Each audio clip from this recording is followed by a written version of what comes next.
Hi everyone, I wanted to introduce you all to the rig that gets me around on all of my mining adventures. This is a 2005 Ford F150 regular cab with a beautiful 8-foot bed on there, and it does it all for me. Let's get into it. So this guy, I picked this up when I was 16 years old from a towing company at the Oceano Dunes. Not the safest spot to buy a vehicle, but hey, it's lasted me this long. Can't go wrong when you get an old work truck.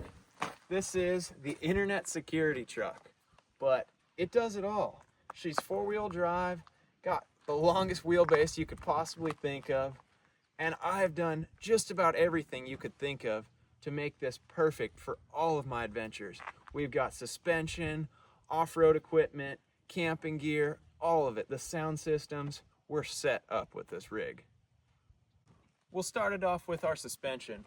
Up front here, we've got some coilovers. We've got Icon 2.5-inch coilovers with the Dirt King upper control arms. We're currently sorting out some rubbing issues on there. You can see these tires are rubbing just a little bit on there, but you know, the performance of those Dirt King upper control arms with the Delta joint up on top is just unbelievable.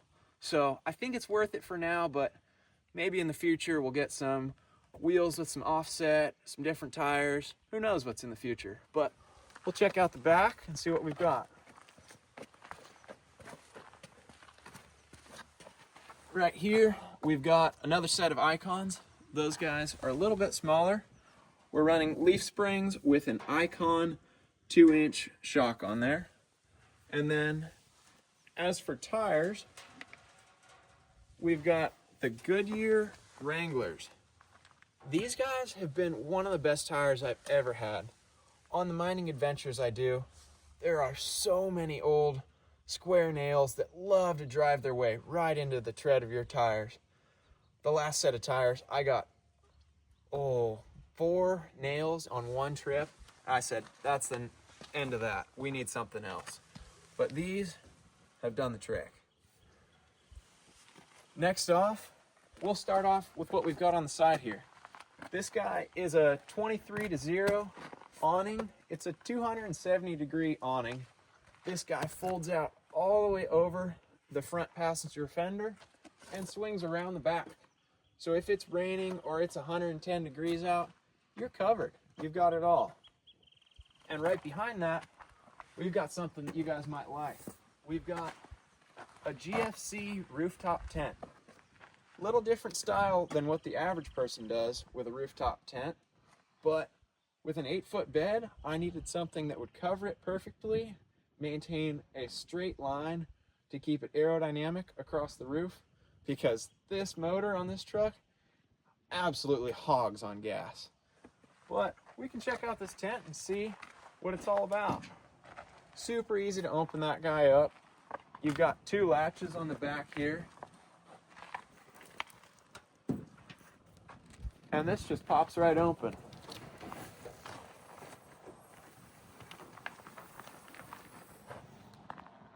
Just like that.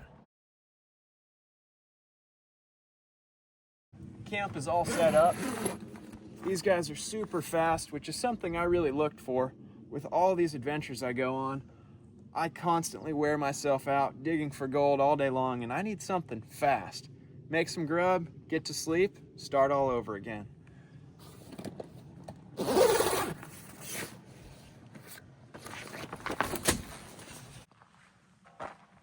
Up on top of the tent here, we've got GFC's crossbars.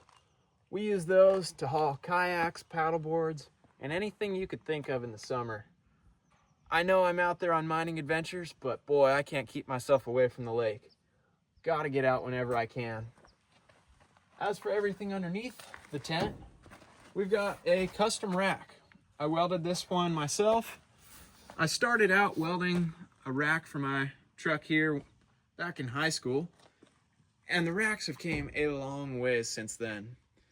This one I've really tuned in to get everything I need on there. You can see we've got the gas can right on the other side. That's a 4.5-gallon Rotopax.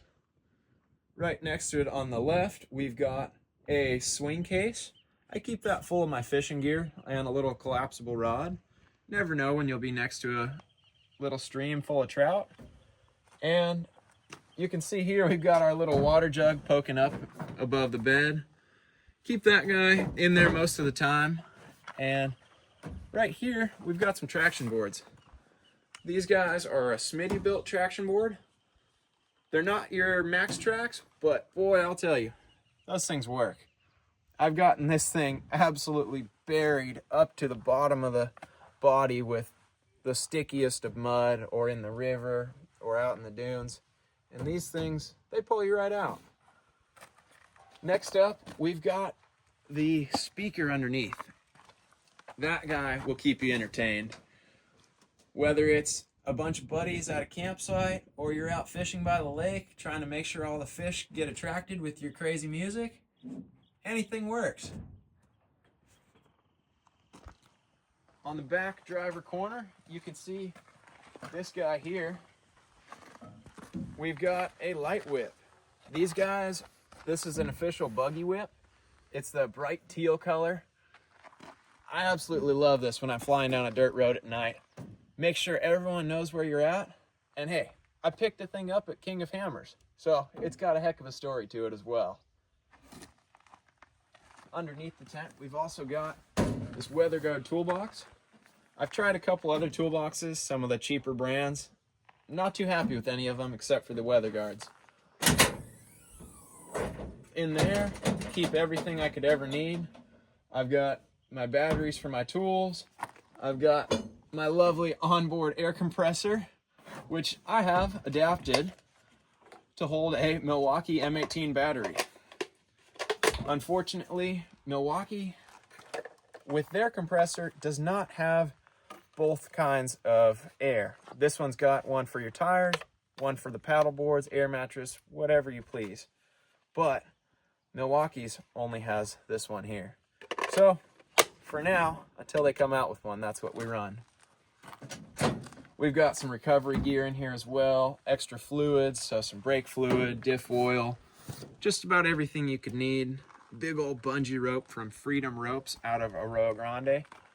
And that's about all for the toolbox. On the back here, we've got two crazy mountain bikes. We're headed out for a bike ride right now, and these guys are riding along with us on our one-up rack. I have put this one-up rack through the absolute worst conditions, but for the most part, it works like a dream. You can't complain about something US made that opens up just that easy. That's all it takes. They grip on the tires so you don't beat up your bike. The frame is in perfect condition when you get to the trailhead. And it's just one of the strongest racks out there. Next up, we can check out the interior.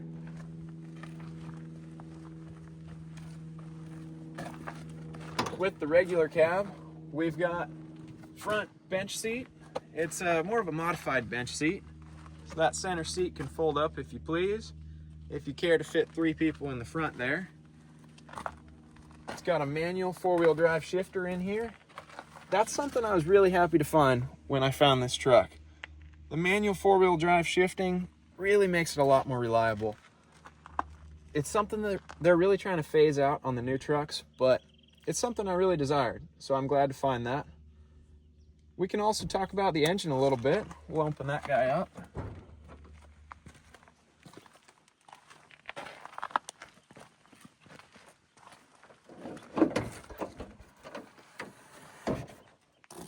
Well, I guess I didn't fix that since our last gold mining adventure, but we've got a Dixie horn up top here. We've got a yellow top Optima battery. That guy powers this engine, and I have never had a single issue with it. Whenever I'm running that bed speaker or the light whip when I'm camping or any of my extra accessories, this thing is putting in work. But the yellow top Optimas are sort of a mix between a deep cycle battery, like your marine batteries that you'd have in a boat, and a car battery. It's got high cranking amps, and it can turn over this 4.6 engine no problem, which thankfully this truck has the 4.6 liter V8 motor. It is one of Ford's Triton motors, but it's not the problem-prone 5.4 motor. This thing is really underpowered for the truck. It struggles going up just about any hill, and going up to the mountains to find gold, you find yourself going about 45 up the majority of grades. But it gets the work done, and it does it all. Up front, there's a couple more things. We've got our China Direct light bar, and it's not the best light bar out there. The first one of these did in fact fill with water, but round two, this one's lasted about 2 years and it's working pretty well.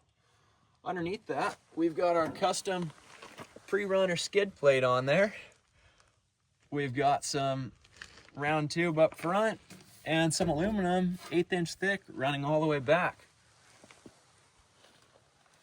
But I think I got one more thing I want to show you guys.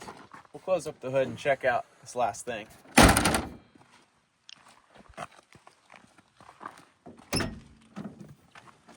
Inside the cab,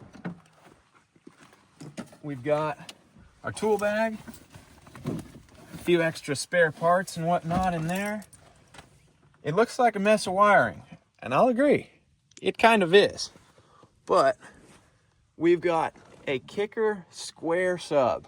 You don't see them too often, but this thing goes. It's got a ported box, and with the subwoofer sitting behind the passenger seat, but the port going towards the driver's seat, you feel it pretty equally just about wherever you're at in the cab. That's powered by this Pioneer amp here. And that mess of wiring around there is because I just pulled out one more amplifier that sat up above this that used to power our wakeboard tower speakers in the bed. But recently I replaced that with our new speaker, and it's a built-in amplifier. So that's about all for this truck here. It does everything I could ever imagine. With the 8-foot bed, I'm able to haul all the mining gear I could ever think of. I can haul 20 buckets of hard rock from the mine. I can haul anything you could think of. And I can keep the bikes on there at the same time. I can roll into a campsite, set it up without bothering with anything that's in the truck bed. Thank you all for watching to the end of this video. It really helps us out if you guys subscribe. Then we can keep going out and doing this and finding gold and showing you guys every step of the way. So if you want to see more, subscribe and come follow us along on our adventures. See you guys next time.